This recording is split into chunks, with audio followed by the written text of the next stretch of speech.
Gazette du Togo, une vision sur l'actualité togolaise et sur le monde.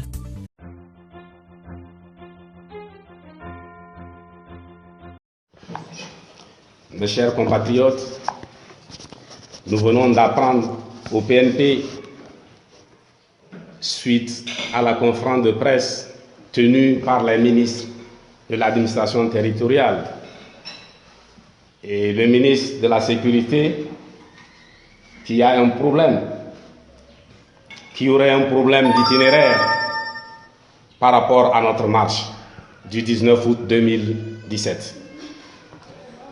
Et il faut que la vérité des faits soit rétablie, soit établie en tout cas. Nous avons écrit une lettre d'information au ministre de l'administration territoriale qui nous a répondu par une autre lettre. Et dans cette lettre, nous nous rendons compte que le ministre de l'administration territoriale nous impose les itinéraires partout où nous manifestons. L'itinéraire de Kara a été modifié d'autorité. L'itinéraire de Bafilo a été modifié d'autorité. L'itinéraire de Sokodé, pareil. L'itinéraire d'Anié et de Lomé.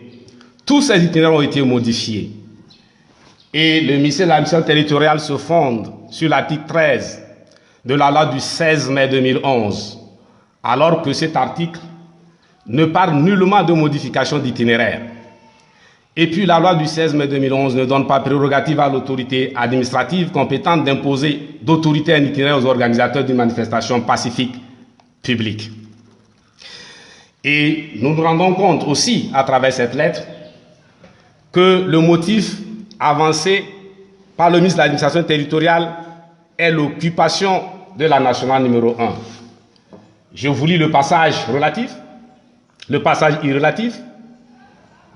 Donc je lis la lettre du ministre de l'Intérieur, l'administration territoriale plutôt. En effet, l'occupation de la route nationale numéro 1 à Lomé, Ani, Sokodé, Bafilo et Kara est de nature à empêcher la libre circulation des autres citoyens et même certains étrangers qui choisissent notre pays pour leur séjour de vacances, d'affaires ou pour raisons familiales. Nous voulons rappeler que, en plus du fait qu'à Bafilo, la manifestation n'a aucun rapport avec la nationale numéro 1 parce que la manifestation commence au marché et finit à l'école publique de Tchongoro. Dans les autres villes de l'intérieur, c'est-à-dire Ani, Sokodé et Kara, sur la nationale numéro 1, les manifestants ne font que passer. Il n'y a pas de point de chute sur la nationale numéro 1. Et nulle part, la nationale numéro 1 a été retenue comme point de chute de la marche, comme je le disais. Et à Lomé, nous avons prévu occuper un côté du boulevard, laissant l'autre côté à la circulation des citoyens et des étrangers dont il parle. Et puis ce n'est pas la première fois qu'une marche a lieu sur ce boulevard.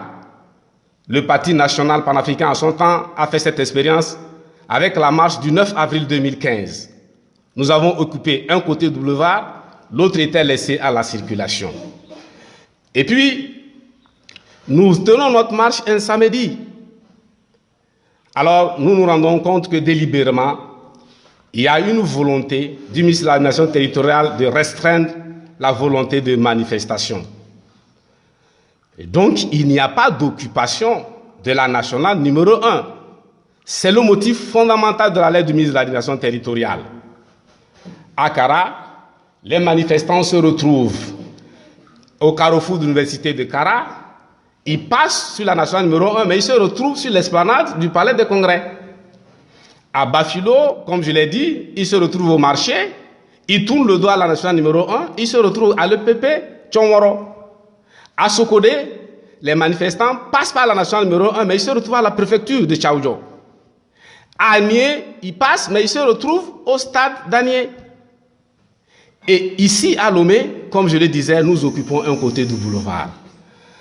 Donc, il n'y a pas d'occupation de la nationale numéro 1. Mais je me demande s'ils vont faire la même chose par rapport aux manifestations au Ghana, au Nigeria, au Gabon, aux États-Unis, à Bruxelles, ainsi de suite. Et si, au moment où je vous parle, je disais que cette marche était organisée pour soutenir Ford, est-ce qu'ils allaient modifier les itinéraires. Mais encore une fois, je rappelle que la loi du 16 mai 2011 ne donne pas le pouvoir à l'autorité administrative compétente, en l'occurrence le ministère de l'administration territoriale, de modifier d'autorité les itinéraires. Il n'y a pas, encore une fois, d'occupation de la nationale numéro 1, encore que nous manifestons un samedi. Je crois que le moment est venu pour les Togolais de reprendre leur liberté. Et je sais que les deux ministres sont conscients qu'ils ont tort sur cette question-là. Je vous remercie. Et la caravane a commencé de façon pacifique.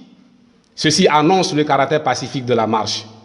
Voilà, la marche est maintenue parce que il n'y a pas d'occupation de la nationale numéro 1. La marche du PNP du 19 août 2017 est maintenue.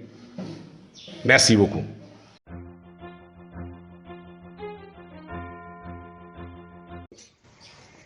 En guise de complément d'information, nous nous devons de vous livrer le contenu des itinéraires à nous imposés par le ministre de l'administration territoriale. Jugez-en vous-même. Voici les itinéraires imposés par le ministre de l'administration territoriale au PNP pour la marche du 19 août 2017. Lomé, itinéraire imposé. EPP Assieye, point de départ. Lycée d'Agoy-Nivé. Carrefour Adido-Adin. Carrefour Cour d'appel de Lomé. Et stade municipal d'Agoy-Nivé, point de chute. Nous ne sommes pas en train d'organiser un meeting. Et puis le stade d'Agoy-Nivé ne nous appartient pas. Il faut des formalités d'usage. Et puis payer le terrain avant de l'occuper. Itinéraire imposé à Agné. Radio Azur, point de départ. Église Sainte-Thérèse. Carrefour Hôpital. CG Ville 1. Poste douane. Ouando comme point de chute. À ce côté itinéraire imposé, CIB Coma, point de départ, stade municipal, la poste, Total Barrière, affaires sociales, UTB, et on revient au stade municipal comme point de chute, comme si on était en train d'organiser un meeting.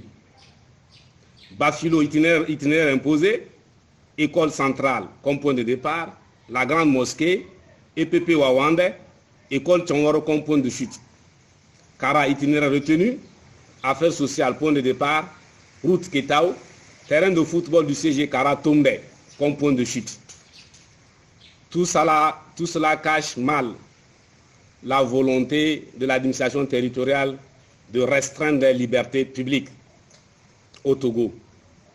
Et c'est pour cela qu'on veut nous imposer les itinéraires. Et l'article cité par le ministre de l'administration territoriale pour modifier les itinéraires ne parle même pas de modification d'itinéraire. Et puis, il faut savoir que si au moment où je vous parle, la marche était en faveur de l'UNIR, nous ne connaîtrons pas tous ces problèmes-là.